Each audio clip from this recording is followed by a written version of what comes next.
Mari kita selalu meningkatkan ketakwaan kita kehadiran Allah Subhanahu wa taala dengan sebenar-benarnya takwa, dengan menjalankan perintah-perintah Allah dan menjauhi larangan-larangannya.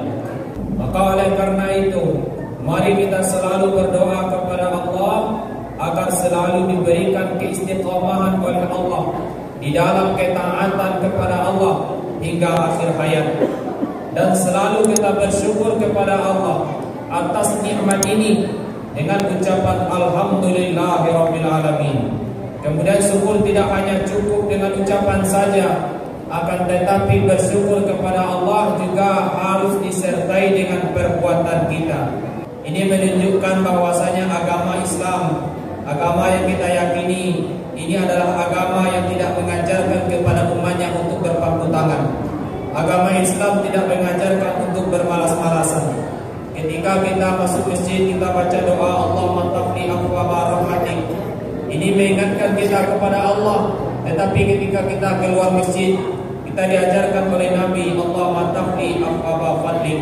Ya Allah, bukakan pintu karuniamu untukku ya Allah. Ketika baru keluar masjid, kita diajarkan oleh Nabi suatu doa yang mengingatkan kepada kita dengan usaha kita, dengan pekerjaan kita, dengan perdagangan kita.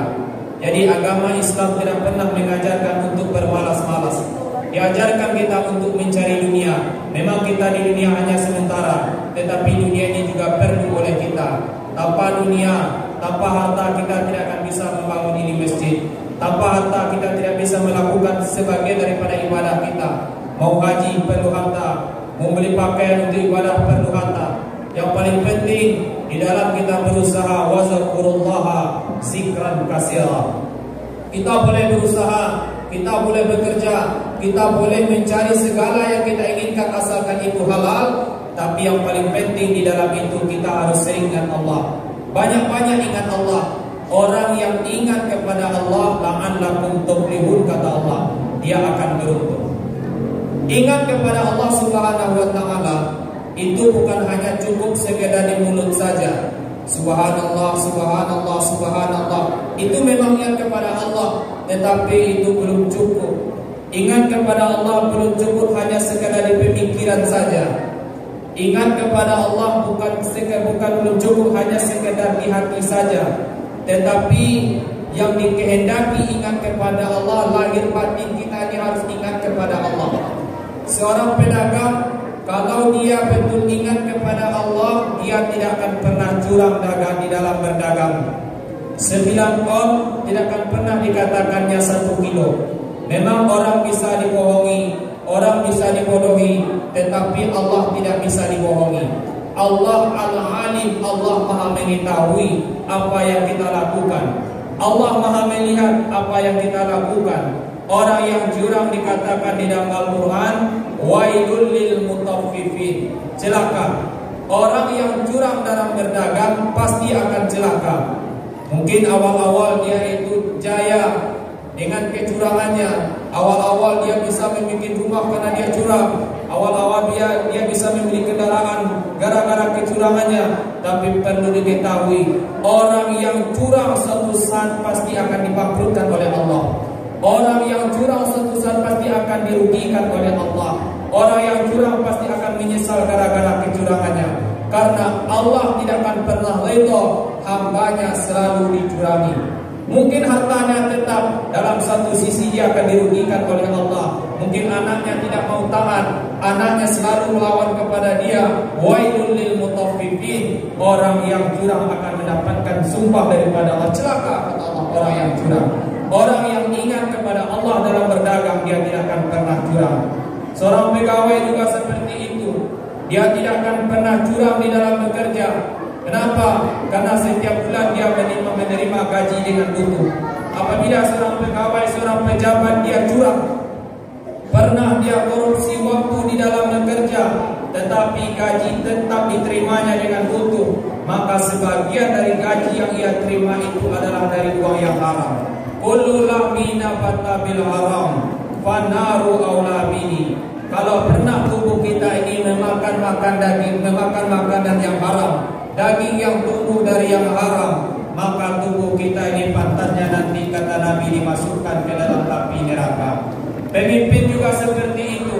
Apabila seorang pemimpin dia ingat kepada Allah, maka dia tidak akan pernah curang di dalam memimpin. Dia akan adil di dalam memimpin. Dia tidak akan pernah menyengsarakan rakyatnya di waktu dia memimpin. Dia tidak akan pernah korupsi selama dia memimpin. Kenapa? Walaupun rakyat tidak tahu, orang tidak tahu, tetapi Allah Sang Maha Pencipta tahu apa yang dikerjakan. Maka seorang pemimpin yang curang, yang tidak adil, yang mengkorupsi uang rakyatnya, yang mengambil hak rakyatnya, yang mau menipu rakyatnya, walaupun dia hidup hakikatnya sebelah kakinya sudah masuk ke dalam api neraka. Tapi apabila seorang pemimpin dia adil, dia mengayomi rakyatnya, membantu rakyatnya, menepati janjinya.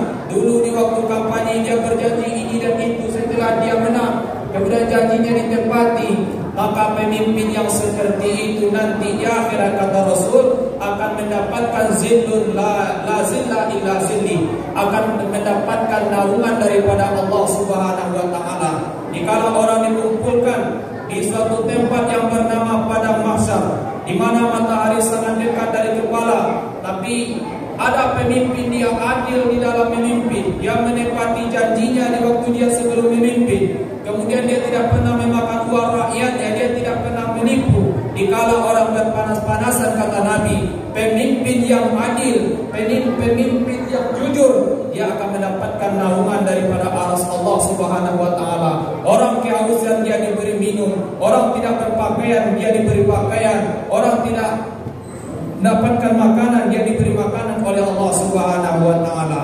Ma'asyiral muslimin, sidang jemaah Jumat rahimakumullah. Mengingat Allah Subhanahu wa taala amatlah sangat penting.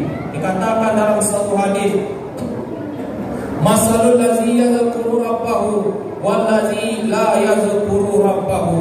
Perumpamaan orang yang ingat kepada Allah, perumpamaan orang yang ingat kepada Allah dengan orang yang tidak ingat kepada Allah, ini bagaikan orang yang hidup dengan orang yang mati.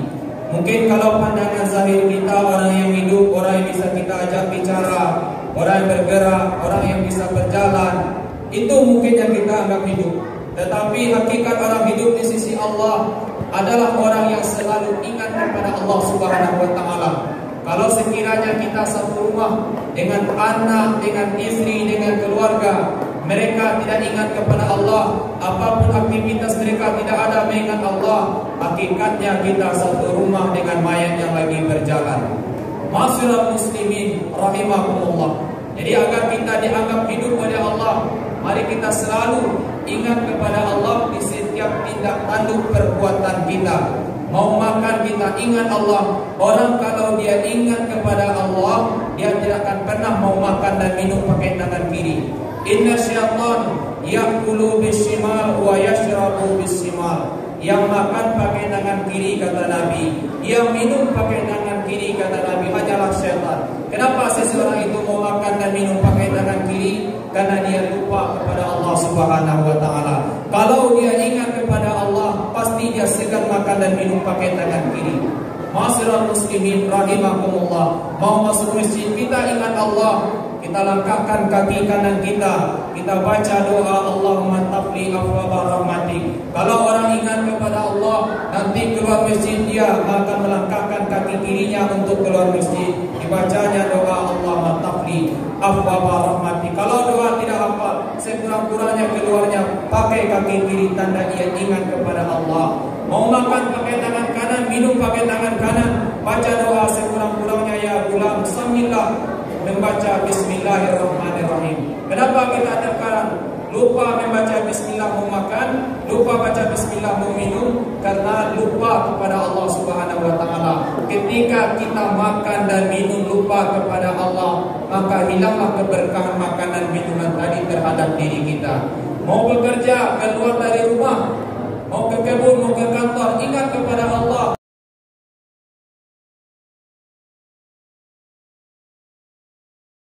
Bismillahirrahmanirrahim. Assalamualaikum warahmatullahi wabarakatuh. Sahabat YouTube, tolong kami subscribe, like, komen, dan share ke medsos lainnya.